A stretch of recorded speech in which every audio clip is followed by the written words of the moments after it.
Neve annunciata, neve arrivata già a bassa quota, andando a interessare anche il comune di Bassano tra Campese e Varrovina, per poi imbiancare la Val Sugana. 7 centimetri scesi a Solagna nelle prime ore del pomeriggio, in un centro paese che sapeva di Natale in occasione della tradizionale festa del Mandorlato. E ancora, sempre lungo la statale 47, guardate che roba, come dimostrano le immagini girate da Nicola Sfarnato e Stefano Marcon di Meteo Bassano e Pedemontana. E sono appena le 15:30.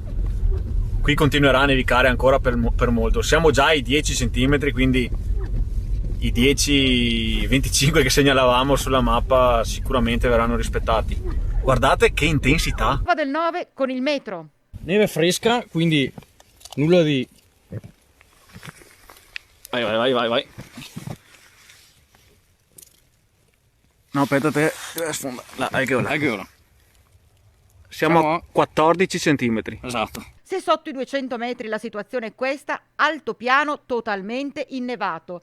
Oggi aperti gli impianti di risalita, è ricominciata la stagione sciistica dopo il drammatico stop dello scorso anno. 30 centimetri in centro a Gallio e così pure a Roana. Questa era la situazione ad Asiago. Mezzi spargisale al lavoro per tutta la giornata con inevitabili primi disagi al traffico.